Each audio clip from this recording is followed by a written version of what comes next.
Friends, मी संजना आज तुम्हाला tomato सार बनवून दाखवणार आहे। तर त्यासाठी मी इथे 8 टोमॅटो घेतलेले आहेत। अगदी पिकलेले असे लाल भडक टोमॅटो घ्यायचे आहेत। त्यानंतर एक कांदा बारीक चिरून घेतलेला आहे, खोबरं, कोथिंबीर, तेल, मोहरी, हळद, तिखट, मीठ, हिंग, कढीपत्ता, हिरव्या मिरच्या, लसणीच्या 4 पाकळ्या। तर हे टोमॅटो आधी आपण स्वच्छ धुवून उकडून घ्यायचे आहेत।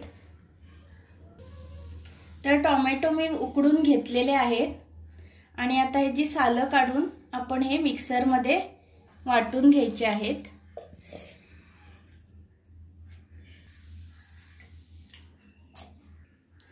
तर आता मी हे वाटून घेते। टोमॅटो मी वाटून घेतलेले आहे, त्याची प्युरे केलेली आहे आणि टोमॅटो कधी पण थंड झाल्यावरच वाटायचे आहेत आणि विदाउट वॉटर वाटायचे आहेत, पाणी अजिबात घालायचं नाहीये वाटताना।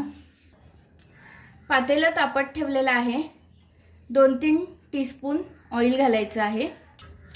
तेल तापल्यावर पाव टीस्पून मोहरी तडतडल्यावर त्यामध्ये लसूण घालते ठेचून, कढीपत्ता, हिंग,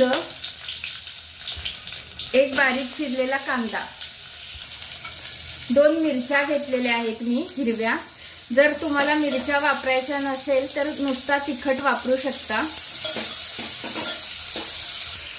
कांदा आपण थोडा परतून घेऊया ट्रान्सपरंट होईपर्यंत। कांदा परतून झालेला आहे, आता टोमॅटोची प्युरी घालूया। ह्यामध्ये पाव टीस्पून हळद, अर्धा टीस्पून साधा लाल तिखट, हे व्यवस्थित मिक्स करून घेऊया।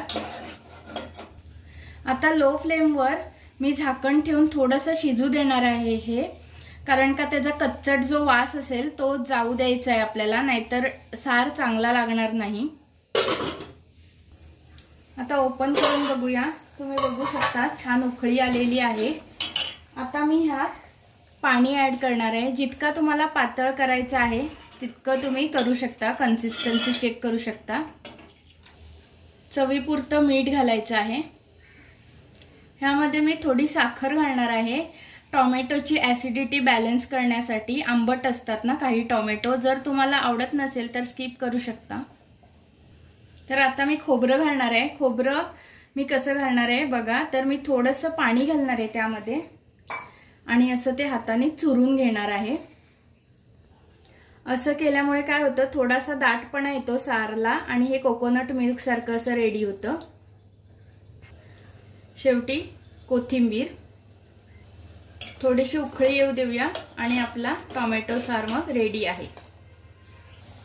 उकळी आलेली आहे, फ्लेम ऑफ करते आणि सर्व करून दाखवते। आपला सिंपल आणि इझी झटपट होणारा टोमॅटो सार रेडी आहे। तुम्हाला ही रेसिपी कशी वाटली नक्की सांगा आणि नक्की ट्राय करून बघा।